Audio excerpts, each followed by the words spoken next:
Hey people, what's going on? I just wanted to get back and kind of recap the visit last night with Jeff and Teddy. I knew all week that Teddy was coming to Omaha for a visit. Jeff informed me probably Monday night or Tuesday, so I just had to hang on to it and act like I didn't know what was going on.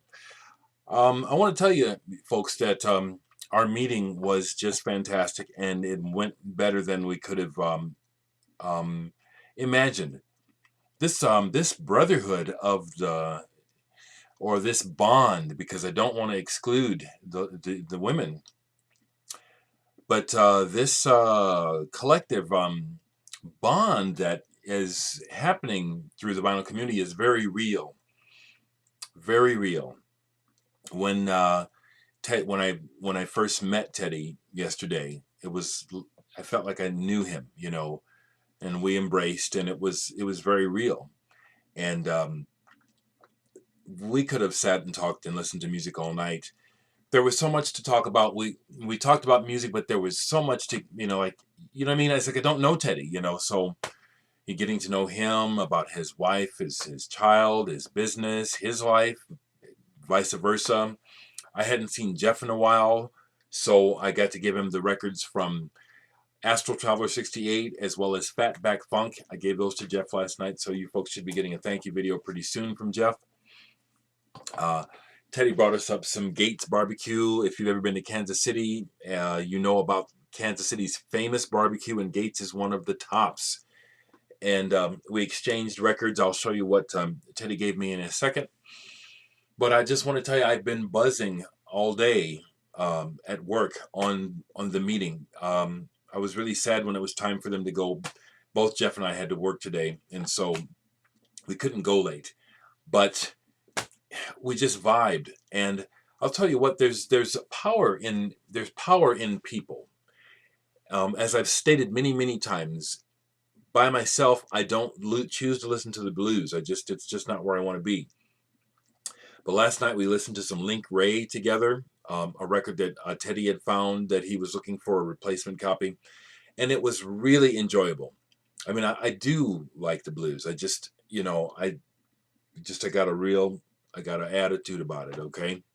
But sharing it with people, sharing it with friends is a whole nother matter. And it just sounded so sweet on the stereo. And looking over and at Jeff, and then looking over and Teddy here in my music room with me, we all said it several times. I can't believe you're here. He said, I can't believe I'm here. It was just so much fun. Fun. Fun. And there was gifts all around. Teddy was so cool. He answered Glass Orchid Aftermath's thread recently, and he showed something that I haven't seen since I was a kid, because another long story I won't tell right now. I had destroyed all mine, but he had some doubles, and he brought me Beatles cards. These mean so much to me, folks. I had almost all of these as a little boy. Me and my sister Stephanie. Stephanie, remember these? How long has it been since we've seen these, Stephanie? Remember these Beatles cards with no information on the back?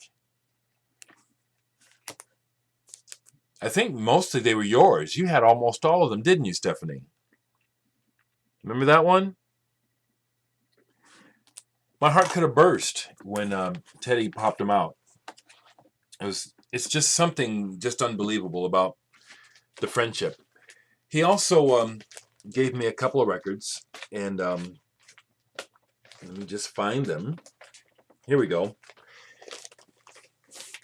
He bought a box of records in Omaha and Council Bluffs, and I've been slacking. He found several things that how'd I miss that? You know what I'm saying?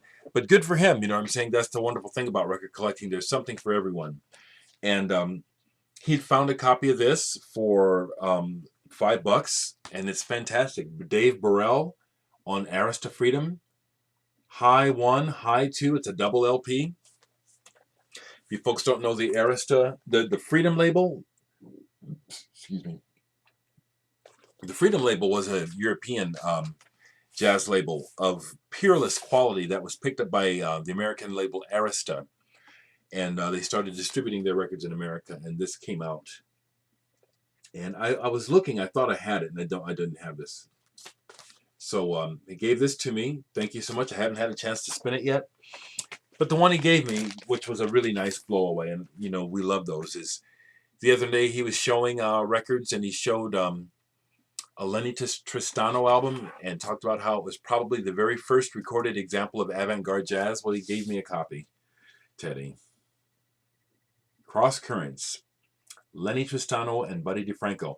And we listened to the tracks in question last night together. And indeed, it was like, whoa, 1949? Are you kidding me? Really? These guys are taking it there already? It was just a fantastic, fantastic visit. Just wonderful. Teddy works at a graphics company, and he showed some of his company's work online. Mind-blowing. It really is. Very psychedelic and mind-blowing stuff. Found out that his company did the opening credits for the last James Bond movie. Very interesting stuff. Very cool. Just a great time. I tried to kind of get some thoughts together as I was working today to share about the visit, and I'm kind of losing it. I may actually post again and talk more. But I want to do one other thing. This weekend I got a Ian is a new fella of the vinyl community. Not getting very many hits, folks. Check him out. Nesbitt is the name of his band, and he asked me if I would review his 2-song CD, so he sent it. And I'm going to review it right now. And thank you, Ian, for sending it to me. And I told him, you need to be prepared for me being honest. I'm not going to kiss anyone's ass and say it's good if I don't think it is. Now, what I think about this is it sounds to me like you folks just are learning how to play. It's like it's barely together. And there's a charm to that. Some of you people know about bands like the Shags or Television Personalities or even early swell maps where the music is like it sounds like they just learned how to play the instruments that morning and then they recorded. That's how this strikes me. Now, I've listened to this 3 times, so I listened to it before I said anything. And I want to encourage you because it sounds to me like you folks are really into what you're doing, and this can only get better. Now, I tried to listen to the words the 3rd time and see what it's about, and I'm just not good at that. It's the music. And the words come a lot later. So whatever it is the words about, it still didn't make an impression on me. But I'm telling you, I'm the sort of person that it's the whole picture of the music that I'm listening for. And this is raggedy. It sounds like you can barely play your instruments, and yet there's something kind of charming about it. So ultimately, what I want to be is encouraging, but also honest. I would think this would appeal to folks who like that bed sit kind of music, that DIY. I mean, real DIY. It's like, you know what I'm saying? Television Personalities comes to mind right away. If you don't know them, Ian, check them out, or the Shags. And it's not a diss. I'm being honest.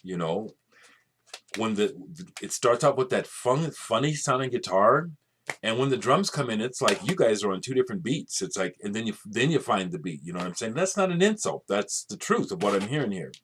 So, thank you for sharing this with me. I want to encourage you in making music. It's just going to get better. Something that was told to me as a growing musician that helped me a lot was be enthralled with the experience of making music, but be objective, about what it is you're doing. In other words, if this is what you want to sound like, excellent. But if you think you sound like one of your favorite records, go and listen to that record and then put your record on and then see, okay? That's the best advice I would have, is just know what you're doing. Thanks again for sending it. And once again, I want to thank you, Teddy, for making my weekend. Thank you, Jeff, for stopping by. Thank you, Vinyl Community, for being such wonderful people. It would be awesome if we could meet.